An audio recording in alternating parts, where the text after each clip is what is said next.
Hello good morning all of you. स्वागत है आप सभी लोगों का फोकस कॉन्सेप्ट्स में। देखो आज जिस पेपर के मैं आपको मैथ्स के सॉल्यूशंस कराऊंगा ये पेपर रहेगा टीजीटी कंप्यूटर साइंस और 7 अगस्त 2021 की ये शिफ्ट है। बाकी देखो 7 अगस्त 2021 में टोटल 3 शिफ्ट में से मॉर्निंग शिफ्ट और आफ्टरनून शिफ्ट के मैथ सॉल्यूशंस मैं आपको करा चुका हूँ और प्लेलिस्ट में आपको दोनों वीडियोस मिल जाएगी। आज जो हम सॉल्व करेंगे इवनिंग शिफ्ट रहेगी यानी कि 4:30 से 6:30। बाकी कंप्लीट पीडीएफ है, हमेशा की तरह आपको लिंक दिया जा रहा है डिस्क्रिप्शन बॉक्स में, वहाँ से आप इसको डाउनलोड कर सकते हो। सीधा चलते हैं देखो इसके मैथ्स के सेक्शन में, जहाँ आपको टोटल 20 क्वेश्चन मिलेंगे और एक एक करके बड़े ध्यान से देखो आपको उनके सॉल्यूशन समझने हैं। यहाँ से देखो मैथ स्टार्ट हो रहा है। पहला क्वेश्चन आप देख पा रहे हो डीआई से है। आपको देखो यहाँ पर दो ग्राफ दिखा रखे हैं, दो बार ग्राफ, एक कंपनी पी के लिए और दूसरा कंपनी क्यू के लिए है। जून से लेके अक्टूबर तक किस कंपनी ने कितने साबुन का उत्पादन किया है वो आपको बता रखा है और वो भी 1000 में। इसी पे बेस देखो 3 स्टेटमेंट्स भी हैं और चेक करना है हमें कौन सी स्टेटमेंट इनमें से सही है। एक एक करके देखो चेक करते हैं। जैसे कि पहली स्टेटमेंट है तो यहाँ आपको बताया कि जुलाई में कंपनी पी ने जो साबुन बनाए हैं वो कंपनी क्यू द्वारा बनाए गए साबुनों से इतना % अधिक है। तो चेक आपको देखो करना पड़ेगा। जैसे कि आप देख पा रहे हो कंपनी पी ने 24 ज़्यादा साबुन बनाए क्यू से, तुलना क्यू से आप नीचे 48 को लिखोगे, % के लिए 100। बाकी ये बिल्कुल साफ़ है कि ये 1/2 यानी कि ये 50% बना रहा है, ना कि 28.5। पहली स्टेटमेंट देखो यहाँ गलत हो चुकी है। इसके बाद चलते हैं सेकंड पर। सेकंड स्टेटमेंट में कहता है कि अगस्त महीने में कंपनी पी ने जो साबुन बनाए हैं वो कंपनी क्यू द्वारा बनाए गए साबुनों से इतना % अधिक है। फिर से देखो सेम प्रोसेस है, आपको निकालना पड़ेगा %। जैसे कि आप देख पा रहे हो 10 साबुन ज़्यादा बनाए हैं 54 से कंपनी क्यू से और % के लिए 100। जब आप इसको सॉल्व करोगे देखो 2 से 5 बारी काटोगे, 27 बारी, आगे कुछ कटना नहीं है, तो 500/27। अब इसको देखो सीधा डिवाइड करना स्टार्ट करो आप। जैसे कि 27 से एक बारी 27 हुआ, बचा 23, अगला नंबर है 0। तो आप 8 बारी पढ़ोगे तो 216 होता है, बचा 14। फिर आप पॉइंट लगाओगे, एक ज़ीरो लोगे, तो बिल्कुल ये 18.5 के करीब बन रहा है। सेकंड स्टेटमेंट आपकी ठीक है। अब थर्ड स्टेटमेंट को और चेक करते हैं। देखो कहता है सितंबर के महीने में कंपनी पी और क्यू ने मिलकर इतने साबुन बनाए हैं। तो जब आप इन दोनों को जोड़ोगे तो बिल्कुल आपको 144 मिल रहे हैं और जैसे कि ये हज़ारों में था उत्पादन तो 3 ज़ीरो भी आप लगाओगे। तो सेकंड और थर्ड स्टेटमेंट यहाँ पर ठीक है।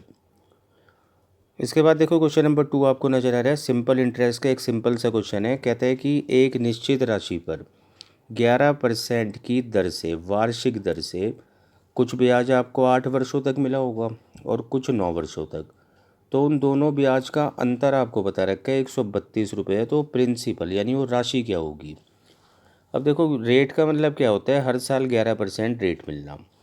8 वर्षों में और 9 वर्षों में 1 साल का अंतर है और 1 साल की दर ही 11% है। तो आप कह सकते हो कि परसेंटेज में तो अंतर बनेगा 11%। और आपको दे ये 132 रखा है तो 11% की वैल्यू आपके सामने है। और जैसे कि आप समझते हो राशि प्रिंसिपल 100% होता है, तो 100% की वैल्यू निकालने से पहले आप ऐसे एक की वैल्यू निकाल लो और इंटू 100 करोगे तो 100 की वैल्यू। बाकी 11 इसको कम्प्लीटली 12 बारी में काट रहे हैं और 12 गुना 100 आप समझ रहे हो 1200। इसके बाद देखो क्वेश्चन नंबर 3 है, परसेंटेज से आप इसको कह सकते हो। आपको बता रखा है अनिल अपनी आय का 30% स्कूल को दान दे देता है और दान देने के बाद जो भी उसके पास पैसा बचा होगा उसका 70% बैंक में जमा करता है और उसके बाद भी जो पैसा बचा है वो इतना है। अनिल की आय क्या है। अब देखो आप चाहो तो यहाँ 100 रुपये मान लो। अनिल की इनकम यानी आय 100 रुपये है और जैसे कि 30%, 100 का 30%, 30 उसने स्कूल में दान किया, उसके बाद उसके पास बचे 70 रुपये और इसी 70 रुपये का यानी कि 70%, 70 का 70% उसने बैंक में जमा किया यानी कि 49। अब 49 और 30 79 होता है। 100 में से आप घटाओगे तो रिमेनिंग बचा हुआ 21 बचा पैसा और इसी की आपको वैल्यू दे रखी है 9765। तो अगर ये 21 की वैल्यू है तो आप एक की वैल्यू निकाल सकते हो देखो ऐसे। और आपको आय निकालनी है यानी कि 100 की वैल्यू आपको चाहिए तो आप गुना 100 कर दो। बाकी देखो 21 से सीधा कटेगा, 4 बारी में ये 84 बनाता है, बचा 136, 6 बारी में 126, बचा 105 और 5 बारी में। तो आई जो होगी ना देखो 46500 रहेगी। क्वेश्चन नंबर 4 है, देखो बिल्कुल आसान सा क्वेश्चन है रेशियो का। आपको दो नंबर्स का रेशियो दे रखा है, दोनों का योग दे रखा है। जब आप योग करोगे तो आपका 5 बनेगा, बाकी ये 20 दे रखा है, यानी एक की वैल्यू 4 होगी। 4 से जब आप मल्टीप्लाई करोगे तो नंबर्स आपको मिल रहे हैं 8 और 12। बस इन्हीं दोनों नंबर्स के वर्गों का योग आपको करना है, यानी कि सम ऑफ स्क्वायर्स। 8 का देखो 64 होता है और इसका होता है 144। दोनों को जोड़ने पर बहुत आसानी से मिल रहा है 208। क्वेश्चन नंबर 5 भी बहुत आसान है। देखो आपको 10 संख्याओं का औसत दे रखा है 15। अभी हर संख्या में आपको 2 जोड़ना है, नया औसत बताना है। बिल्कुल आपने पढ़ रखा होगा, देखो जो भी आप करते हो हर नंबर के साथ वही एवरेज के साथ होता है, तो एवरेज 2 से बढ़ जाएगा और 17 हो जाएगा। इसके बाद देखो क्वेश्चन नंबर 6 में आपको HCF निकालना है, और इसका बेसिक कॉन्सेप्ट मैं आपको समझाता हूँ। जैसे ये नंबर भाई सारे डेसिमल में हैं, तो आप देखो कर क्या सकते हो। डेसिमल के बाद जैसे कि आप देख पा रहे हो दो दो प्लेसेस बन रही है सिवाय इस नंबर के, तो आप इसको भी देखो दो प्लेसेस के साथ ऐसे लिख सकते हो 16.90। तो डेसिमल के बाद जैसे ही आप सेम प्लेसेस बना लेते हो, सबके डेसिमल हटाओ, और जब सबके डेसिमल आप हटाओगे तो समझ रहे हो सबके लिए नीचे 100 आएगा। तो लास्ट में देखो आपको 100 से डिवाइड करना है, उससे पहले ये डेसिमल हटाने के बाद नंबर्स आपको कुछ ऐसे नज़र आने वाले हैं 2197, 1521, 1690, 1859 और 2028।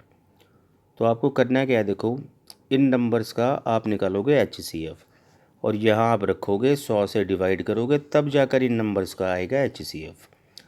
अब देखो यहाँ पर आपको कुछ भी करने की ज़रूरत नहीं है। अगर 13 आपको मिल रहा है इन नंबर्स का HCF, तो यानी कि इनका HCF आपको 1300 मिला होगा, जब ही 100 से डिवाइड होकर 13 दिखा रहा है ये ऑप्शन। और आप ये बात समझ रहे हो 1300 इन नंबर्स का HCF हो नहीं सकता। HCF का मतलब होता है जो नंबर इन सबको पूरा पूरा डिवाइड कर दे। और 1300 में जैसे कि लास्ट डिजिट ज़ीरो है, तो सभी में लास्ट डिजिट ज़ीरो बननी चाहिए थी, बल्कि यहाँ तो 2 ज़ीरो है, तो हर नंबर के साथ दो ज़ीरो होनी चाहिए थी। तो इसलिए देखो 13 तो हो नहीं सकता। अब ऐसे ही आप एक एक ऑप्शन उठा के देखोगे तो आपको कुछ भी मेहनत करने की ज़रूरत नहीं पड़ेगी।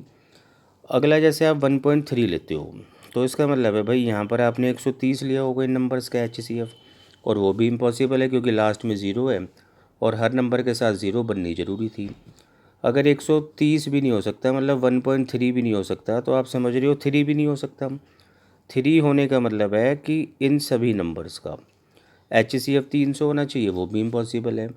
तो सिर्फ़ और सिर्फ एक ही ऑप्शन बचता है, और वो है 1.69। 1.69 का मतलब है ज़रूर इन नंबर्स का HCF 169 रहा होगा, जिसको 100 से डिवाइड करके आंसर रहा होगा 1.69।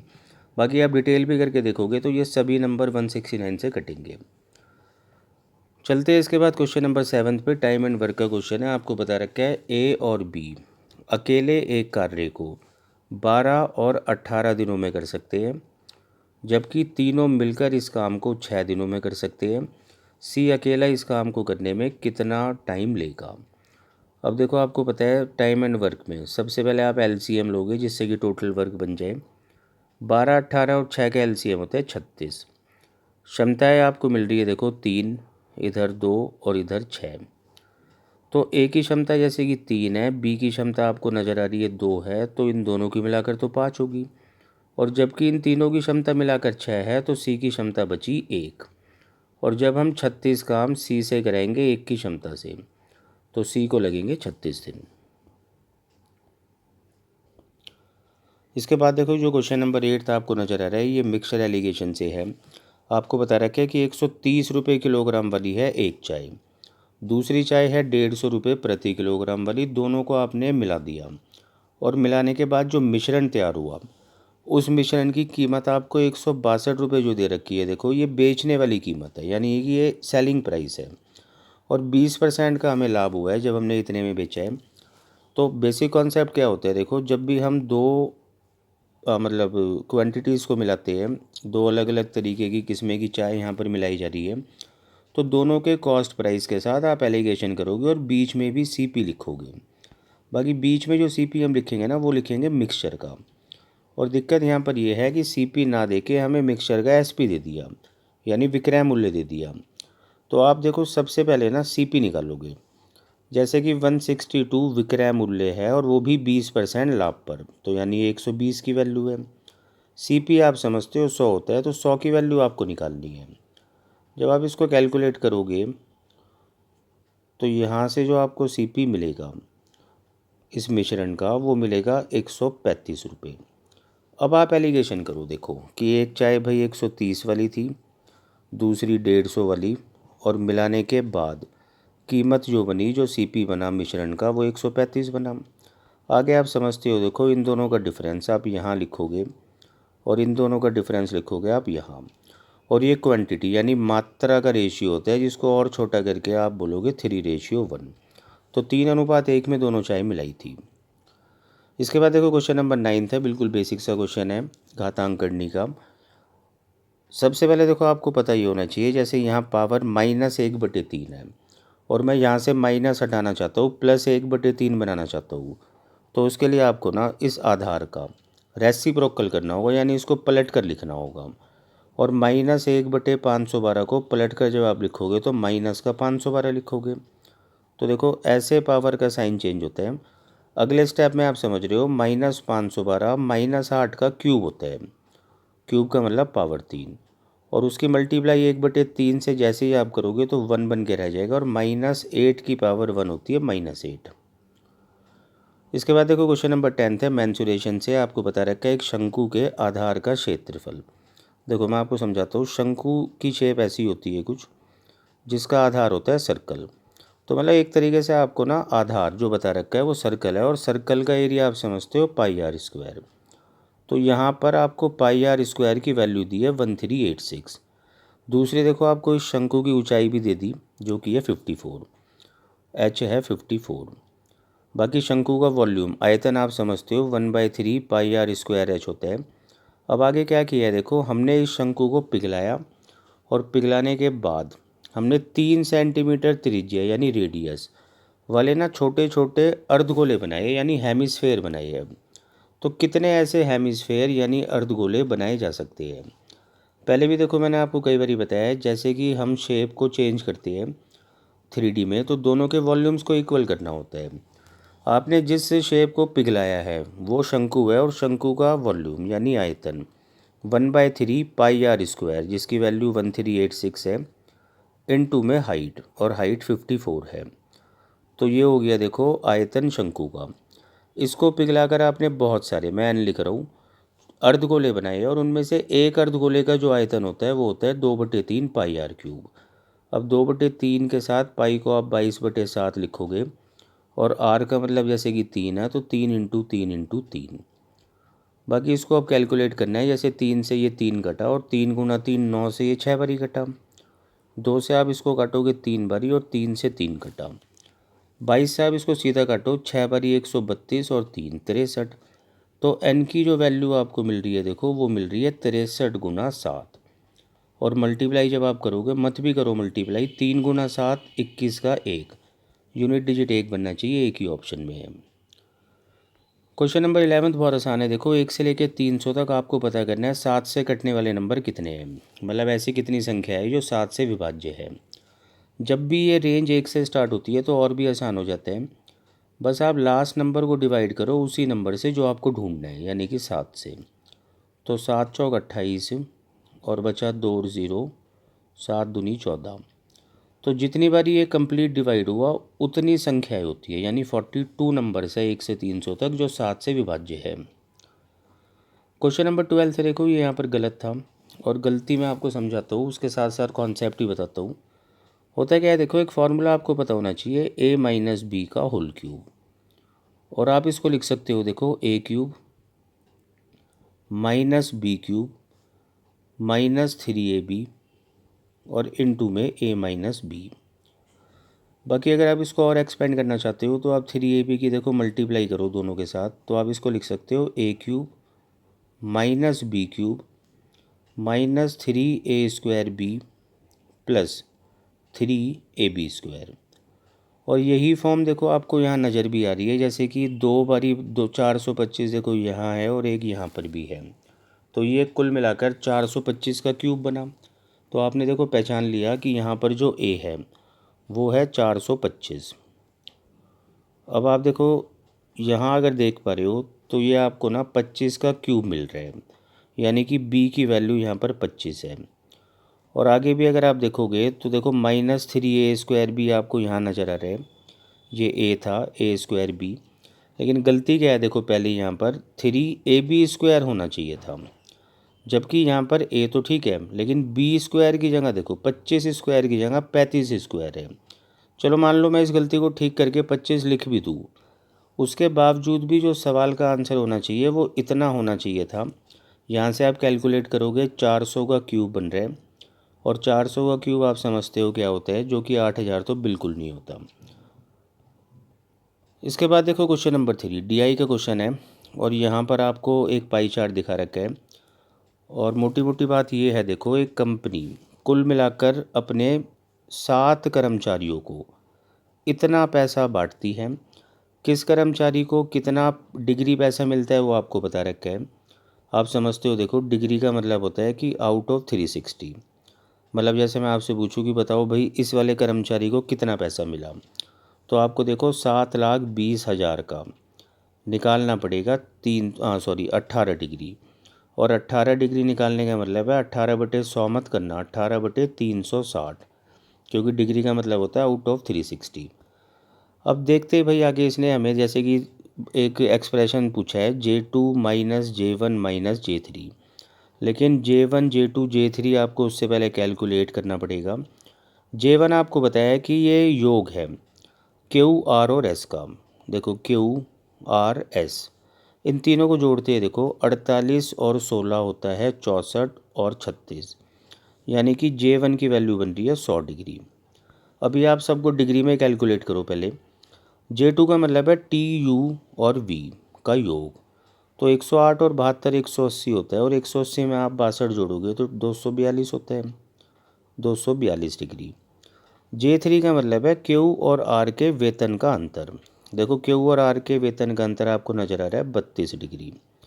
अब आप इस एक्सप्रेशन में लगाओ, J2 का मतलब 242 माइनस J1 का मतलब 100 और माइनस J3 का मतलब 32, तो 142 और 32 उसमें से घटाओगे तो 110 डिग्री। कुल मिलाकर कहानी ये है कि हमें 110 डिग्री की वैल्यू निकालनी है। मैं इसको हटा देता हूँ, और एक ही बारी में टोटल का यानी कि 7,20,000 का आप निकालोगे यहाँ पर कितना डिग्री। एक तो पहले एक जीरो ज़्यादा लग गई, इसको ठीक कर लेते हैं।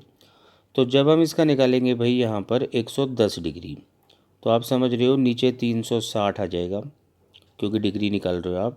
एक एक ज़ीरो आप यहाँ से काट लो, 36 से 2 बारी 72 कटता है, और 4 ज़ीरो एज इट इज़। जब मल्टीप्लाई आप करोगे तो 11 दूनी 22 और 4 ज़ीरो, तो 2,20,000 रहेगा इस सवाल का आंसर। इसके बाद देखो फिर से एक आपको DI का क्वेश्चन मिल रहा है। यहाँ पर आपको बता रखा है कि पॉकेट मनी जो 6 लड़कों को B1 से लेके B6 तक पॉकेट मनी मिलती है वो इतने इतने रुपए मिलती है। फिर से देखो आपको यहाँ पर 3 स्टेटमेंट दी जा रही है, और आपको वेरीफाई करना है कौन सी स्टेटमेंट ठीक है। पहली स्टेटमेंट है कि जो B2 की पॉकेट मनी है, देखो जो कि आपको नज़र आ रही होगी 2075, ये 5.25% कम है B5 की पॉकेट मनी से, और B5 की पॉकेट मनी है 2400। तो 2075 2400 से ये कहता है कि 5.25% कम है। चेक करते हैं इसको, देखो आपको नज़र आ रहा होगा, देखो ये 325 रुपये कम है, मतलब 2025 रुपये जो होते हैं ना 24 से 325 कम है 2400 से, तुलना 2400 से हो रही है। परसेंट के लिए 100, जब आप 2 ज़ीरो काटोगे तो आप समझ पा रहे हो ये 10 से भी ऊपर बारी कटेगा, 24 से कम 24, आगे भी बच रहा होगा। और इन्होंने बोला है 5.25, तो यानी पहली तो गलत है। सेकंड में कहता है कि भाई जो पॉकेट मनी है B4 की, ये 6.25% कम है B5 से। अब देखो आपको देखना है फिर से कितना परसेंट कम है, तो 150 आपको कम नज़र आ रही होगी और 2400 की तुलना में। परसेंट के लिए 100। जब आप इसको यहाँ कैलकुलेट करोगे तो देखो आप इसको सीधा सीधा काटो किससे, आप इसको 6 से काट लो, 4 वाली, और 6 दूनी 12 और 3 और 0 यानी 5, और 25/4 बिल्कुल 6.25 ही बनाता है, यानी सेकंड ठीक है। फर्स्ट गलत है, सेकंड ठीक है, थर्ड चेक करते हैं। कहता है average pocket money of all 6 boys, मतलब इन सभी का अब आपको एवरेज निकालना है। एवरेज के लिए आप समझ रहे हो, इन सभी को आप जोड़ोगे और जोड़ना शुरू करते हैं। देखो 2400 और 1600 पूरा 4000 बनता है। 2250 आप जोड़ते हो 4000 में तो 6250 हो जाता है। उसके अलावा देखो 2800 और 2000 4875 यहाँ भी बन रहे हैं, और एक लास्ट फिगर है 1850। तो टोटल इनका कितना बना देखो, 5 5 5 10 और 7 17, 8 और 8 16, 2 18 और 1 19, और 6 और 4 10 11 12। तो 12975 टोटल सम बन रहा है, जिसको आप डिवाइड करने वाले हो टोटल 6 से। तो 6 दूनी 12, फिर 6 से एक बारी घटा 6, 3 और 7 यानी 6। आप देख पा रहे हो, देखो 2262 है और ये 216 से शुरुआत हो रही है, तो थर्ड स्टेटमेंट भी गलत है, तो आंसर होगा ओनली 2। इसके बाद देखो क्वेश्चन नंबर 15 आपको नज़र आ रहा है, प्रॉफिट एंड लॉस का है। आपको बता रखा है वस्तु ए का क्रय मूल्य कॉस्ट प्राइस 2800 रुपये है, 16% के लाभ पर बेचा जाता है। वस्तु बी का क्रय मूल्य 3200 रुपये है और 8% की हानि पर बेचा जाता है। दोनों के विक्रय मूल्यों का अनुपात बताना है। अब देखो वस्तु ए का जैसे कि CP 2800 है और 16% का लाभ हुआ है, तो इसका मतलब है कि 116% आप निकालोगे तब आपका सेलिंग प्राइस आएगा। वस्तु बी का देखो 3200 रुपये है कॉस्ट प्राइस और 8% का नुकसान भी हुआ है, तो आप निकालोगे यहाँ 92%।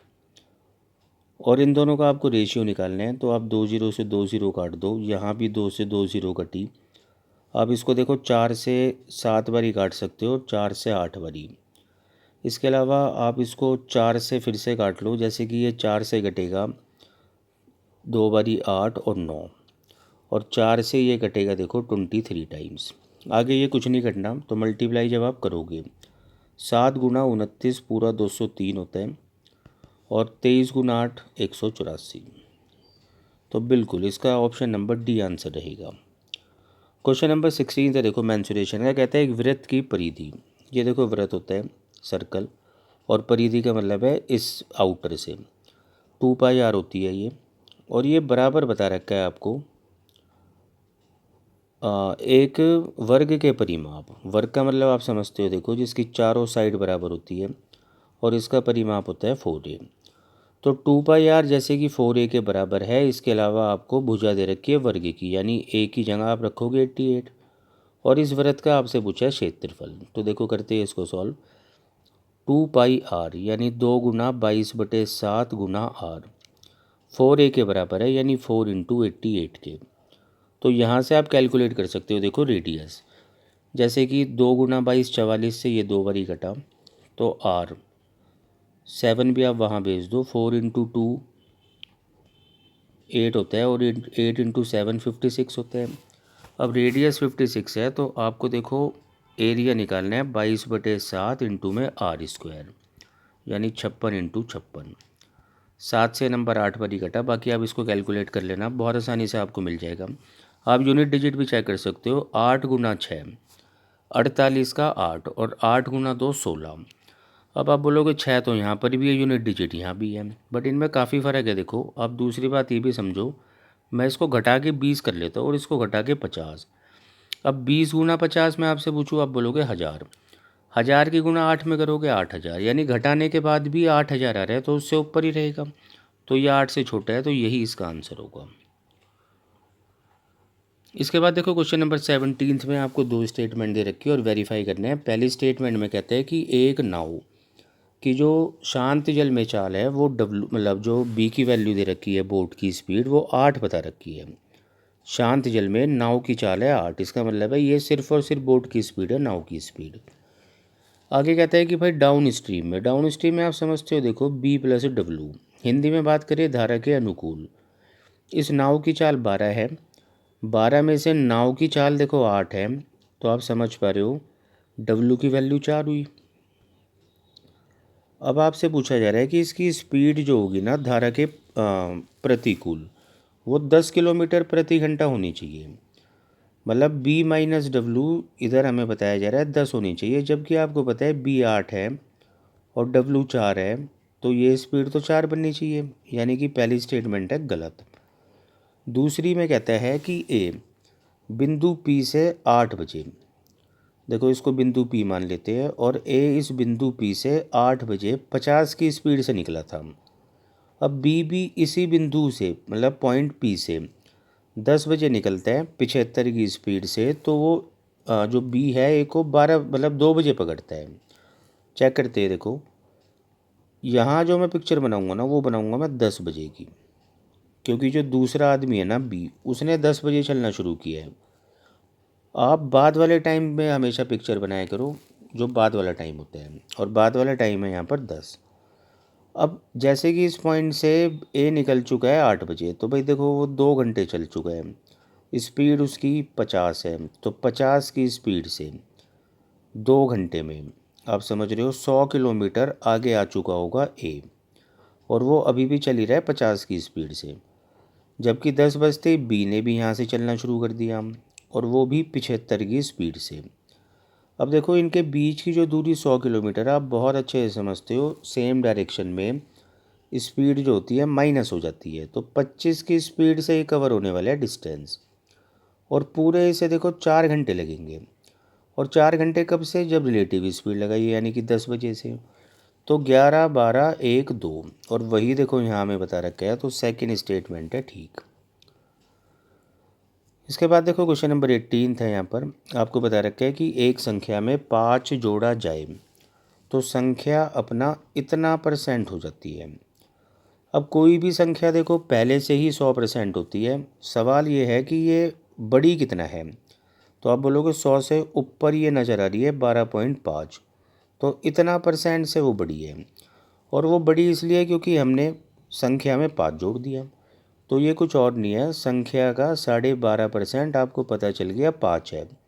12.5% की फ्रैक्शन 1/8 होती है, तो नंबर का अगर 1/8 5 है तो वो नंबर क्या होगा, बस आप 8 को वहाँ ले जाओगे और आप बोलोगे 40 होगा।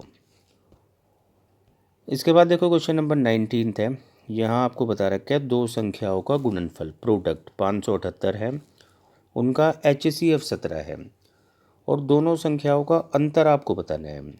अब देखो HCF का काम नंबर बनाना होता है, आप एक नंबर मान लो 17A और दूसरा नंबर मानोगे 17B, तो अब इनका गुणनफल अगर मैं आपसे पूछूं तो आप बोलोगे 17A इंटू 17B, ऐसे लिखोगे आप, और गिवन ये 578 है, तो यहाँ से देखो आप AB की वैल्यू निकाल सकते हो। आप 17 से इसको काटो, देखो बल्कि 17 गुना 17 आप समझ रहे हो 289 होता है, पूरा 2 बारी में कट जाएगा, तो AB की वैल्यू यहाँ पर आपको 2 मिलने वाली है। अब आपको दो ऐसे नंबर सोचने हैं जिनको मल्टीप्लाई करने पर 2 बनाया जा सके, तो आप बोलोगे 2 गुना 1, तो बस A की जगह 2 रखते हुए B की जगह 1 रखते हुए नंबर आपको 34 और 17 मिल गए, और इनका अंतर पूछा है जो कि रहेगा 17। 17 इस सवाल का आंसर होगा।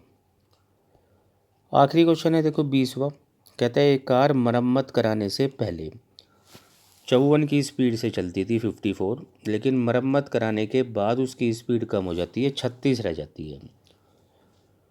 मरम्मत कराने से पहले देखो वह x किलोमीटर की दूरी को 6 घंटे में तय करती है।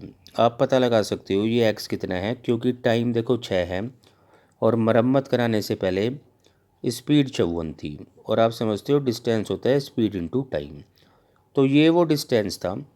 और अभी हमें क्या करना है, देखो 3x गुना, मतलब 3x किलोमीटर का मतलब है ये तो x था, इसका 3 गुना आपको अब चलाना है, और वो भी मरम्मत कराने से पहले।